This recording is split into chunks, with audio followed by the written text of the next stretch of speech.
बिस्मिल्लाहिर्रहमानिर्रहीम अस्सलाम वालेकुम दोस्तانو उम्मीद लरम तاسو به روغ جوړ او خوشاله وي او ژوند په مزو کې دوستانو بابر چې مردان کې ډېر زیات بے دردۍ سره قتل شوی هغه قاتلان گرفتار شو قاتلان څوک دي دوستانو د ویډیو کې مخکې تللو مخکې زه تاسو نه د ریکوست کول غواړم موږ چینل مخه سبسکرایب کړئ ټاله نشان د څخه مخه چې موږ راتلونکي ویډیو تاسو ته اسانه سره ملي شي دوستانو بابر قاتل نور څوک نه د خپل څخره دا قاتل کول نه مخکې ته سترګې استلې وګونه ته پرې کړي پوزه ته پرې کړي او شکلې وته چلولي او شونډې وته چلولي دوستانو هغه نه بعد په تیزاب اړولي ولې چې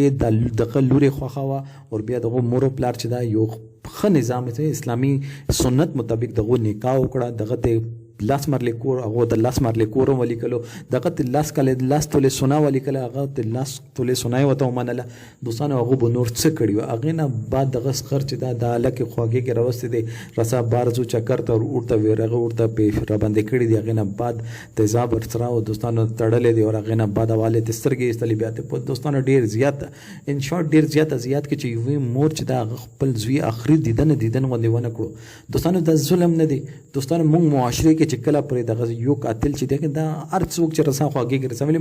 موږ دومره کم کلان موږ نه پوهیږو چې رسا خواږه کې رسا چکر ته ځو الکه هغه د تاړولې د الکه مزه نن سبا مرګري د دشمن دی دوستانو کوم موږ د خبرې باندې پوه شو چې ملګری ته مرګري دی کې پی کې ملګری ته ملګری اړو یای نه ولې چې تاسو ته نه د پاته ملګری باندې کومه خبره بده ولګیدل او کومه صحیح ولګیدل هغه د تزړه کې چولې دلته خو یوې ماچس پرې قتل کیږي دوستانو دومره زیات افسوسناک چې یو مور خپل زوی اخري دیدن غوندې نشي کول نو هغه مور هغه زړه باندې بس تیریږي هغه نه بعد هغه پلار او مور چې واوري هغه ډیر زیات دغه مستقبل دی پره چې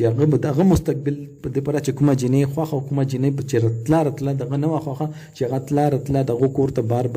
رتلا نو هغه ویل چې د یو سنت مطابق دغه نکاح وکړو چې کوم ځای کې حضرت علی رضی الله عنه یې چې انسان درې پلاران خپل پلار بیا هغه پلار چې څوک ته سبق شي او یو اسخر دوستانو هغه پلار نن خپل لور دی پره چې کومه لور خوند چې هغه ډیر زیات بے دردۍ سره قتل څکړو انسانیت تذلیل وکړو دوستانو